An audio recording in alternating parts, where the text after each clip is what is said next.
Good evening, everybody. Welcome to this week's installment of Uncovering Midrash, Parshat Shemot.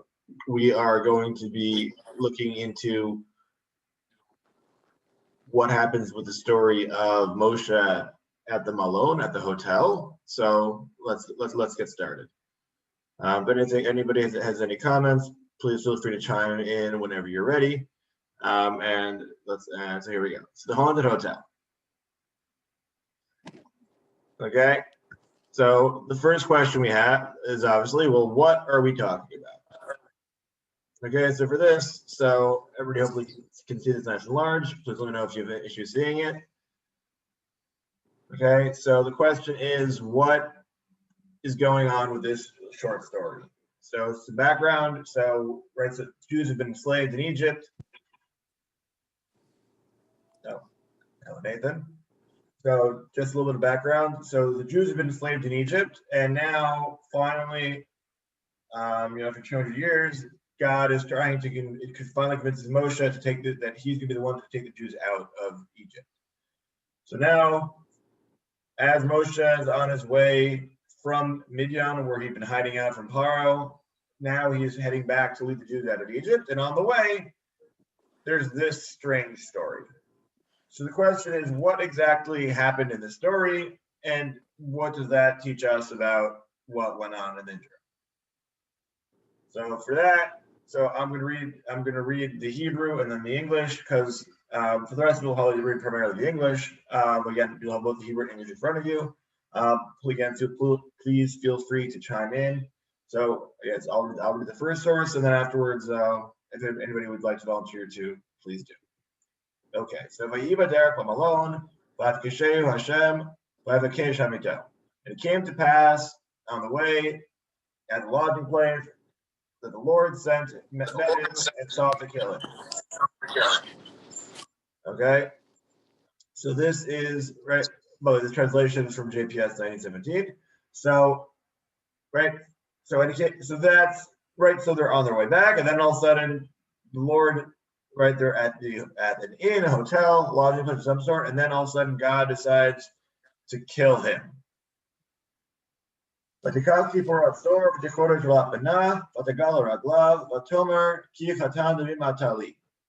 took a flint and cut off the foreskin of her son and cast at his feet, and she said, "Surely a bridegroom of blood art thou to me."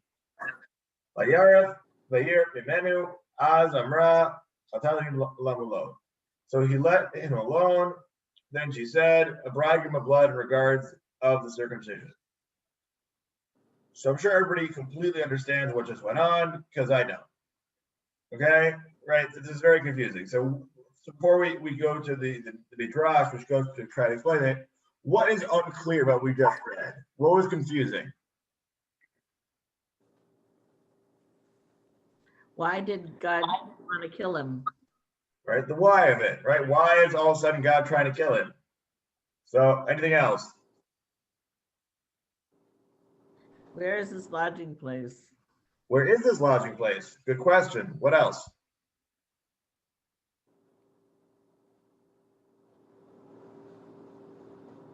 Why did Moshe do this? Why did Moshe do this before? Why did he leave it up till now to do the bris? Right. Why is the bris happening now? Good. What else?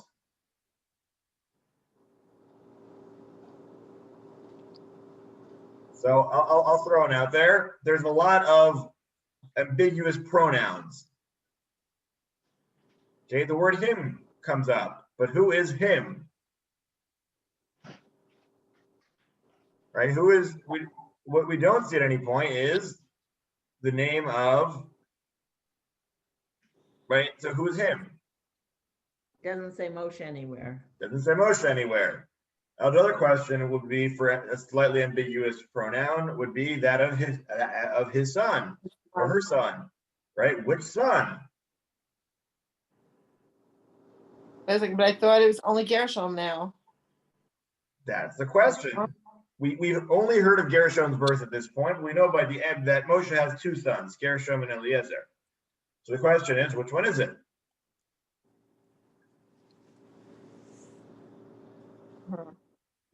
Okay, so there's a lot of questions. And then so the other question, right, so when we say, whenever the question, so the question, we figure out who this him is, who the son is, why this is all happening, what is going on. Okay, so if it didn't, so as far as, okay, so here's the questions I hope we make sure to get, and I think we got them. Okay, very good. So now, next section is Midrash itself. Okay, so now we're going to take a look at Midrash Rabbah, the Shemot Rabbah, so where there's going to be a longer version of what happened in order. So there's also, I would like to note, so this story is also explicated in the Mishnah as well as in the Gemara, both in the Bavli and the Yerushalmi, as well as being quoted in several different versions also in various Midrashim. So we're going to first look at the version in Midrash Rabbah, and then we're going to see whether or not this answers all our questions, or if we're still confused, and see what the other options are. Okay, so we'll start by going through just this Midrash, and if we have time, I'll try and summarize the other possibilities that there are in commentators. We won't have time to read all inside them. Okay, so whenever it is bolded, that is the pasuk. Whenever it is unbolded, then it is not the pasuk. Okay, and generally the linking verb between the two is, you'll see the words miyad. It's like immediately would be the way when we switched from, the transition point from, text from the commentary back to the text of the Torah itself, which is different than many of the other midrashim that we've learned together so far, where we were quoting different parts here and there. Now we're actually, going through just a story. We're not quoting from any other psukim in Tanakh. This is just what is going on in these three psukim. Okay? So who would like to, so again, this is only part of it. There's another part to the Midrash. Also, I just split it up so that we can read it all clearly. Hopefully everybody can see it nice and clear. If it's not big enough, let me know and I'll see if I can make it bigger. Everybody can see it? Yeah. Okay, good. Because I know that it's a little bit grainy. It's a little grainy for me, but hopefully everybody can see it just fine. Okay. So, Want me to read? Yes, please. Okay. I was looking down. So it's this Shemot Rabbah 5:8. Is that what I'm reading? Correct. Yeah, the English. Maybe you can turn your phone okay. sideways just because it'll be bigger. Okay. The phone is great. You can enlarge everything. It's amazing. And it came to pass on the way at the inn. Brit Milah is so important that even though Moshe didn't waste even one moment, therefore, when he was on the way and was busy finding a place at the inn and didn't immediately circumcise his son Eliezer, interesting, immediately that the Lord met him and sought to kill him, even though it was supposed to be an angel of mercy. Even so, it sought to kill him. Okay, so now we've got an answer to the why a little bit, right? So the question of why is Moshe being, so we found out who's being killed, right? Who's the one who's being attacked? Moshe. It's Moshe. And right, that's just one question we had before. It also explains the why. Why is he being attacked? Because he didn't circumcise his son. He didn't circumcise his son fast enough, right? He decided, God told me to go, so I should go. And God's saying, nope, you should have circumcised him first. Okay, so as far as why he thought that, so the Ibn Ezra says that he had a tradition that kind of similar to the fact why the Jews didn't do Milah when they were in the desert, that if you're about to go on a journey in the desert and it's dangerous for the child, therefore you would not give the circumcision just then. So this is so even though that tradition that they may have had it already, that is an incorrect tradition to have, and you really should do Milah, and you should have delayed the trip. Okay, so and we also found our answer to which son it was. Here it says Eliezer. Okay, so as far as it could also be Gershom. We'll get to that a little bit later. Okay, but it wouldn't make any sense. It wouldn't make any sense that God would try to kill the son because he didn't do anything. The mitzvah is for the father to have a milah for the son, isn't it? Correct. Right. Correct. Moshe is the one being swallowed, according to the Midrash, right? Right. Okay. Because it wouldn't make sense otherwise. Correct. It wouldn't be fair to kill the small child. It just seems like a little unfair to him. Like, how is the small child circumcising himself? Like, that's just not right. Right? Okay. Okay.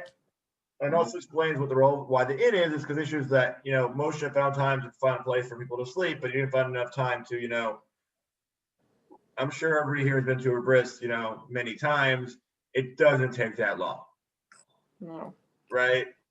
How long does the bris take start to finish? From like what, 10 minutes? Right. Slow? Right? It's quick. Right? As we see when Tzipora does it, it's just like, whoop. So is this proof that a woman can be a moel? no comment. Okay.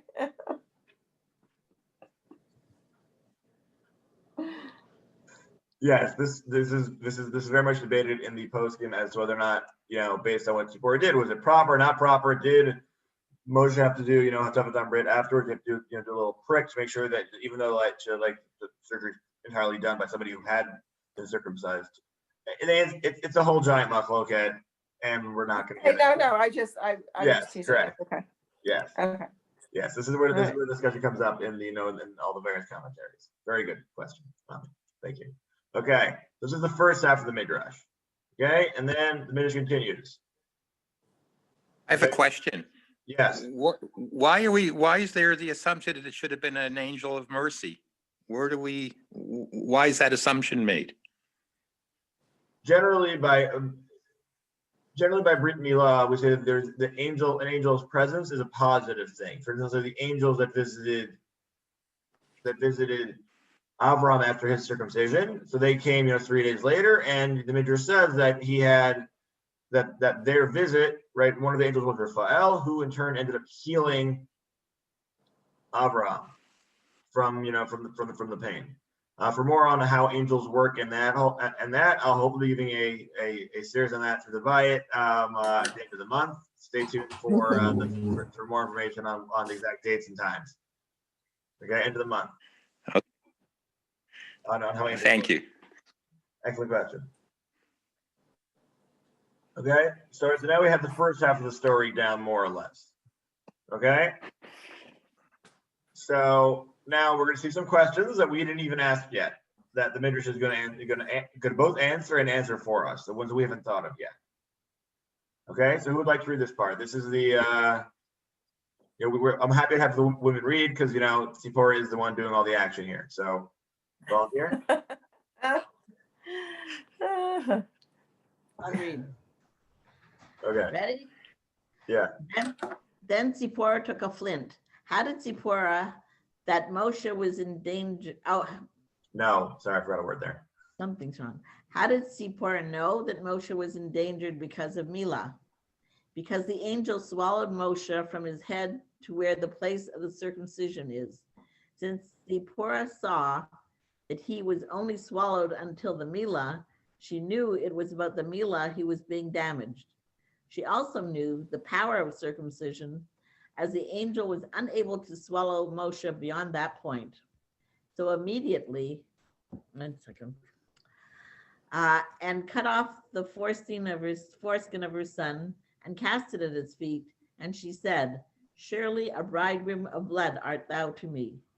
She said that my groom should be given back to me in the merit of the blood of this circumcision, since I fulfilled the mitzvah. Immediately, so previously he, the angel, let him alone. Then she said, a bridegroom of blood in regard of the circumcision. She said, how great is the mitzvah of circumcision that my groom was worthy of death for delaying the fulfillment of circumcision, and without the mitzvah he would not have been saved. Okay. Are you done? So what are the new questions that were asked as well as being answered here? Right. So the first question we have is the first question that's asked is, well, how did Tzipora figure this out? Right? Because it seems a little very sudden that, well, one is we find out that the attempt to kill involved some weird swallowing, which is strange. But again, that mechanism, besides the mechanism being super strange and weird and as far as nightmares, It does explain how Tzipora would have known to do Mila, that the question is about Mila, because there is very, very obvious and blatant imagery going on there about Mila, right? Being swallowed until the point of circumcision, and and therefore she she put two and two together that oh right, Mila's a thing. Yes. So okay, so circumcision was a thing also with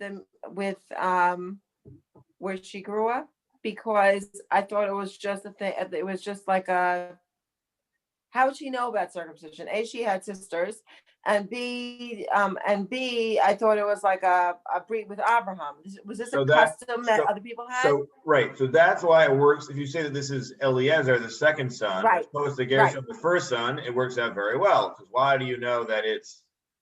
How do you figure that out? The answer is because it could have been a different son, but it wasn't.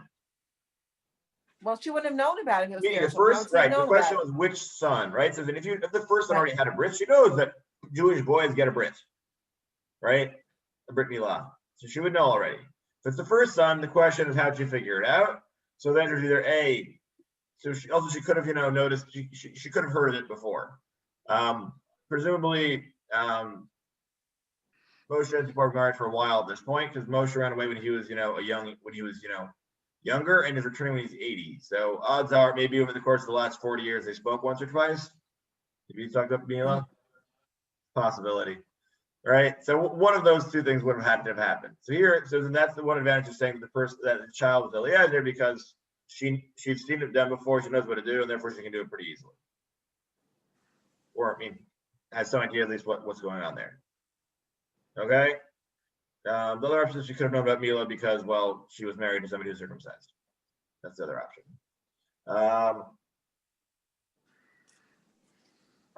Okay, so another question that's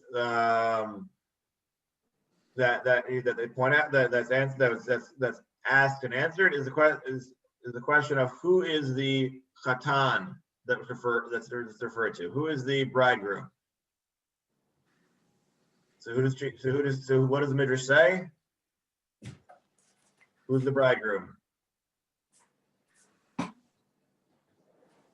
Not Moshe?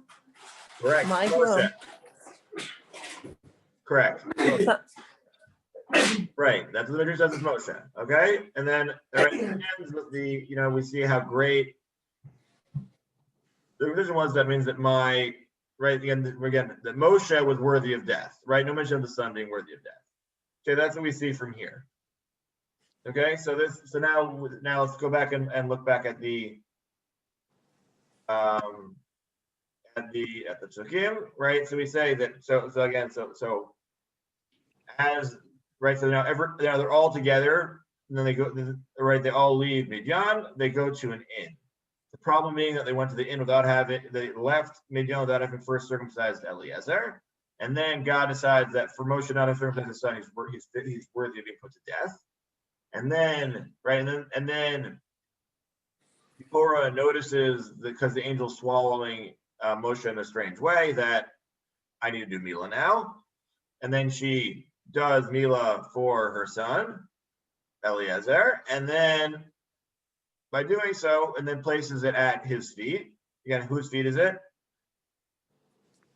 Moshe's feet. Right, Moshe's feet, seemingly. Did they say whose feet? No, it doesn't say whose feet. Okay, right. So there's no mention of whose feet it is here, by the way. And right, so that's not clarified by the Midrash. And then, right, and who's the bridegroom? We say that's Moshe. Okay, and we see about how important the mitzvah of Mila is. Okay, but this is not the only way to read the Midrash, as I'm sure everyone probably has guessed by now. Okay, so in terms of where does this question first come up? So, all right, so now we're going to look at we'll see that the closing statement of the Mishnah looks a lot like, of the Midrash is actually Mishnah. Okay, so this is a Mishnah and Nedarim in the third parak, ninth Mishnah. So we have Rabbi Yeshua ben Karcha saying that how great is the mitzvah of circumcision, as is evident from the fact that the punishment of Moshe, even though that he's, Moshe Tzaddik, Moshe the righteous, for not circumcising his son when he was capable of doing so, was not postponed even for a full hour. Right? So that he was punished as soon as he did, God didn't wait, he got punished right away. Okay, but of course, as you probably could guess, this statement is confusing. Right? The statement of Mishnah does not explain the full story. You're left being confused. So not to worry, you're not the only one who's confused. You know who else was confused? Gemara. Okay, so please let me. Hopefully this is right. So everybody can. So now we're going to look at the Gemara, and we'll see what some of the questions the Gemara has. Okay, so the first one is a very similar version to our Mishnah. And so we're saying we'll skip that. So saying how important Mila is. So we're going to turn to the second paragraph over here. Can I just go back for 1 second? Yes, Just please. to the question that was asked very early on, does that mean women can do a Mila? Obviously, this proves that they can because it was accepted. I mean, the fact that the angel and Hashem accepted it as a Mila, that tells me that a woman can do it. Right, that is a very strong correct, but it is a subject to debate. So we are going to halachic debates. We're not going to get into that halachic discussion now because that's beyond the scope of what I prepared, as well as will take much longer to explain. Okay, so excellent question. I'll hopefully be able to address it at a future date, but I don't think we have time to go through that as well as get through the other questions on the story. So for now, The only reason I'm bringing that up is just because it seems like the fact that after she did it, everything was fine and dandy. The problem no longer existed anymore. correct. That's the only reason why I'm bringing it up. That's all. Correct. So the other answer people say is that it may have whether a woman can or should do Mila. For men, is some would say that right, but she did most of it, but then afterwards Moshe came and finished it off.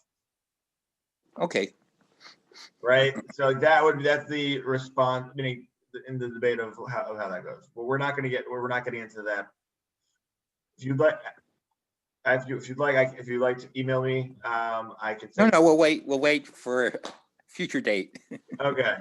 I can send you some article thing was on the topic if you're so inclined.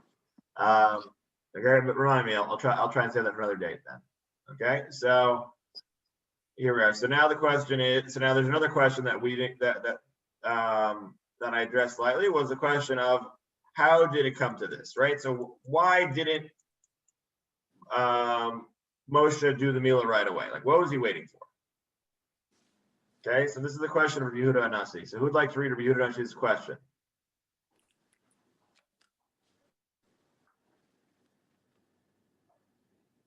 Your second paragraph where my mouse is. You can see it.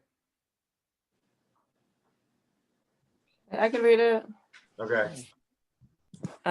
Second paragraph. Yeah. I see your mouse. It's okay.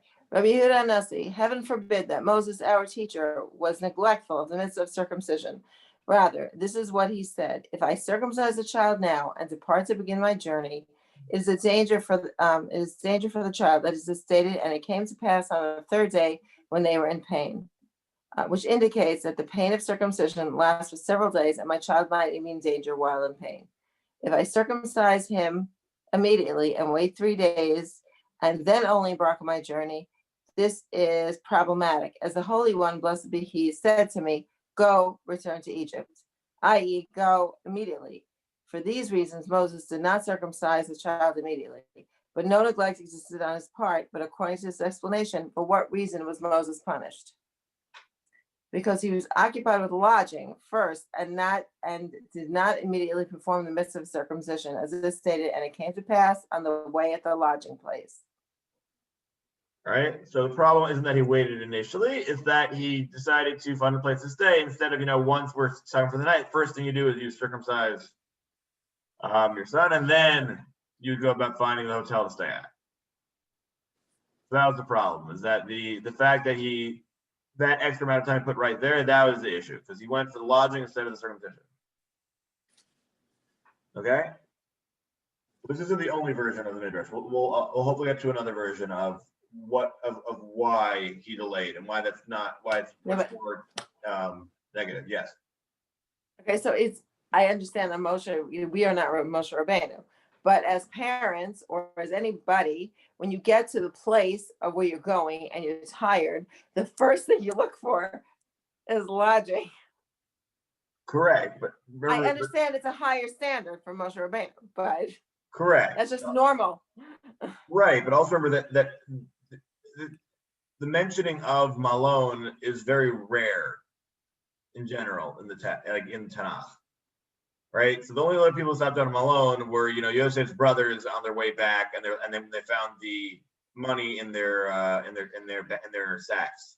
Right? That's the only other time that we really, like, Malone is not a very common word, or like mentioning that you even had to stop is super rare. So it seems that there's something unique about involved there being the Malone, the inn or hotel.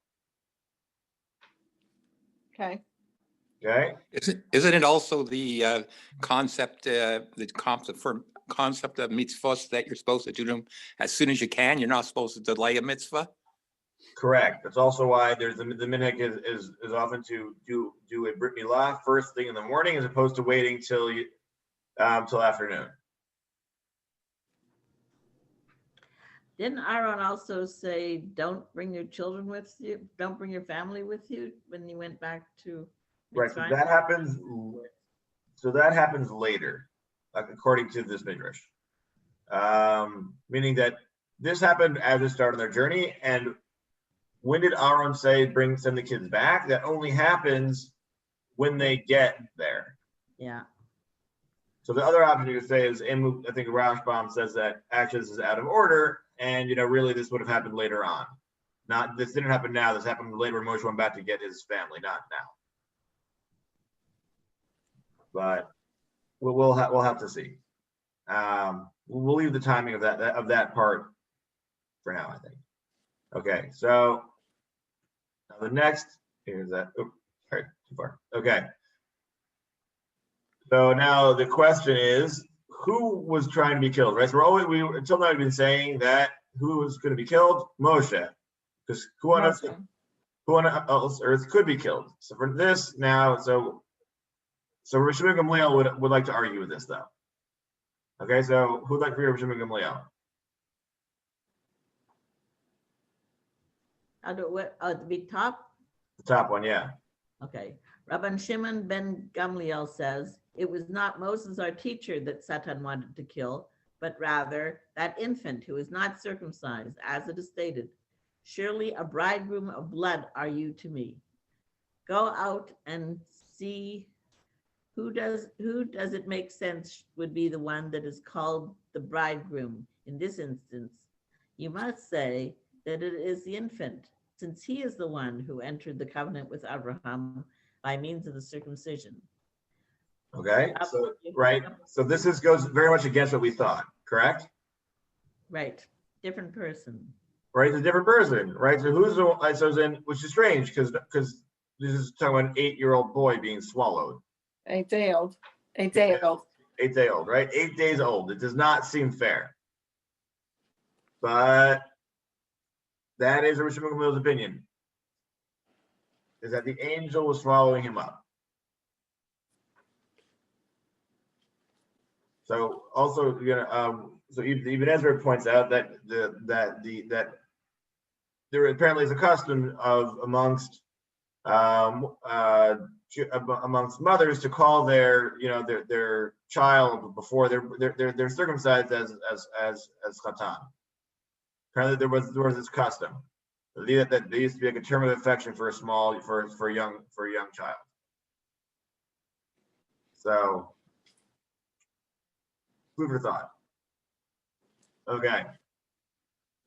So now, as far as what happened in terms of the swallowing story, so we have a little more information here than we had in the Midrash, which might be which is probably very confusing. So who'd like to read about the angels?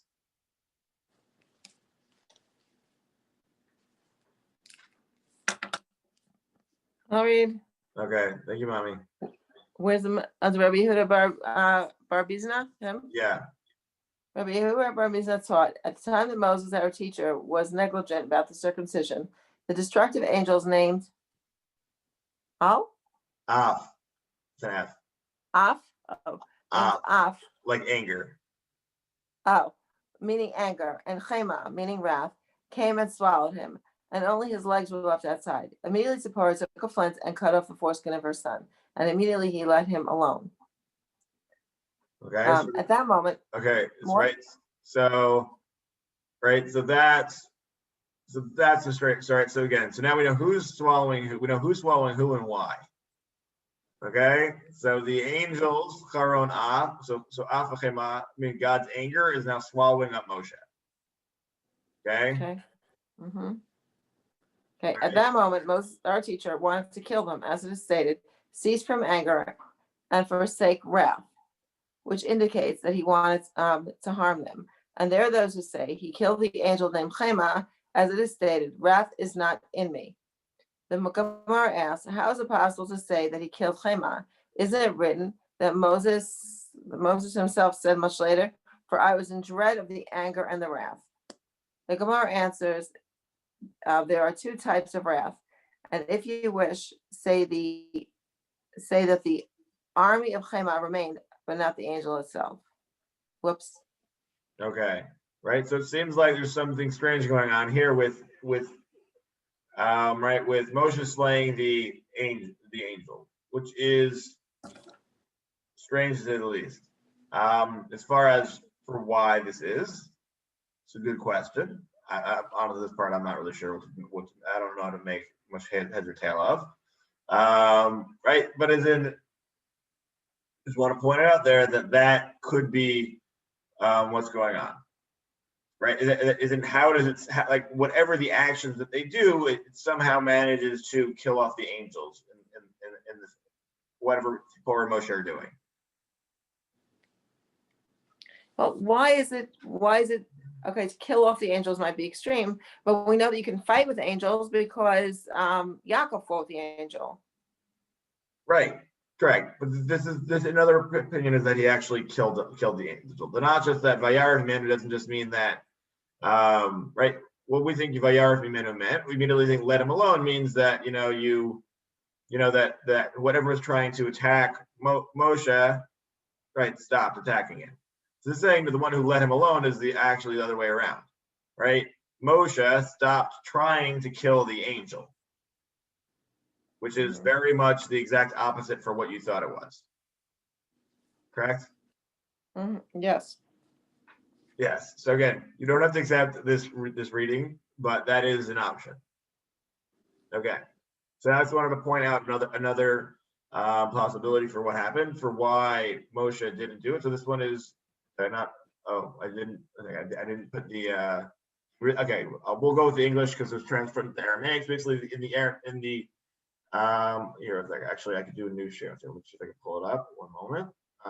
Let's see if I can pull up the Targum Yerushalmi. Oh, it's only in Hebrew. I don't have it in English. Okay, so we'll go to my English summary over there. Okay, great. All right, so sorry about that. Let's go back to the. Okay, here it is. So basically, so the Targum Yerushalmi, right, to one of the translations of the Torah into Aramaic. The one that we know of is Targum Onkelos, which largely translates things literally, but there's also something called Targum Yerushalmi, which translates it a little more loosely. And often it has certain midrashic inserts. So in there, so it mentions that the son who is circumcised is Gershon, and they also mentioned there's this interesting deal that was done between Moshe and his father Yitro, about which son belongs to Moshe and which son ends up belonging to Moshe versus Yitro, right? So the question is, how on earth could Gershon not have been circumcised yet? Because we know he was born a while back. The answer is because apparently, Rumpelstiltskin. I hope people, right? So the original Rumpelstiltskin's name was Yitro. Right, Yitro has 7 names, but apparently had an 8th one, Rumpelstiltskin, right?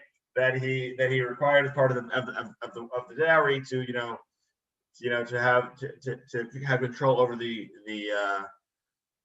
faith of the newborn child. Okay,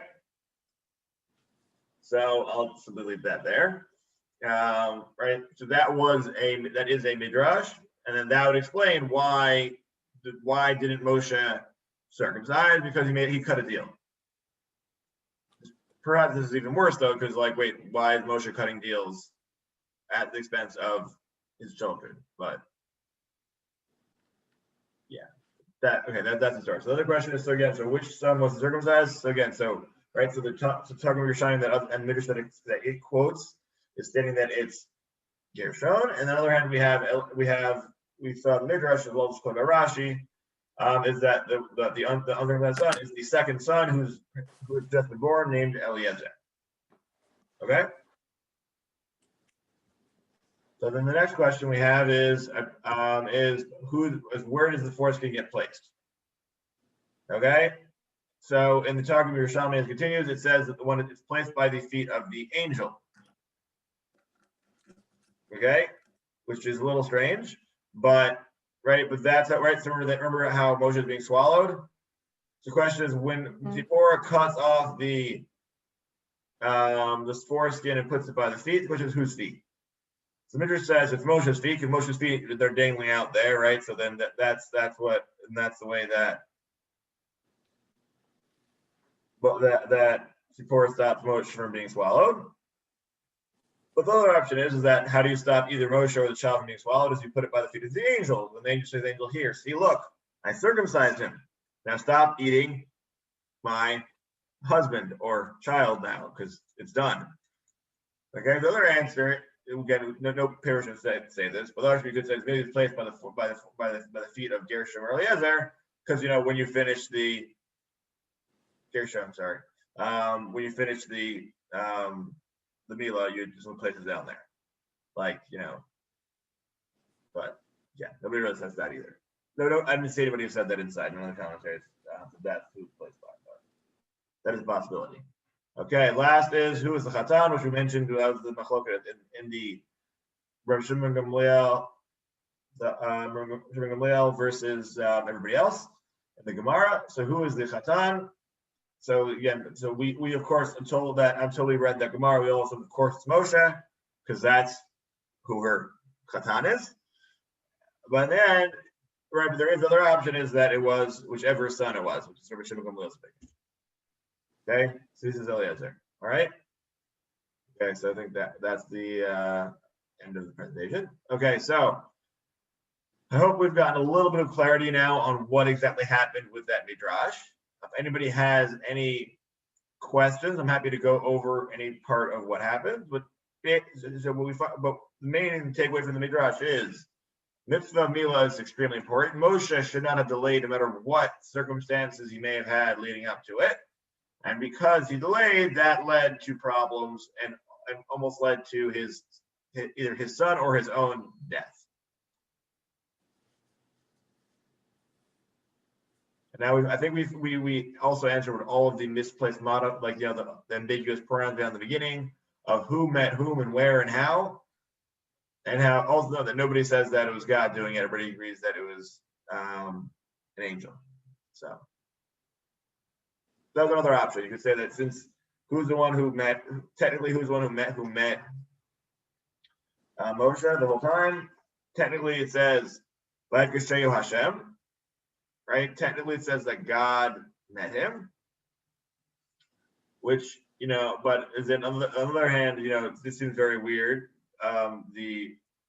Right, but yeah, normally it would be strange if but again, assuming all the commentaries that we right, the Midrash as well as the Gemara, everybody seems to say there's no way that God actually swallowed up Moshe. It must be by means of an angel, because God doesn't really swallow people. No matter what you may have thought you saw in Raiders of the Lost Ark. Okay. But angels really are an extension of God. So it's not, Cor- it's like God dispatches them. They don't have their minds of their own. Doesn't God dispatch the angels? Correct, and that's why the Midrash and the Gemara and most of the Pharisee say what they say, because God doesn't have a physical corporeal form to do so. So, but the angels are, the physical manifestation of what God is doing. So, therefore, that's how that'll work. Okay. Okay. Anybody else have any other questions?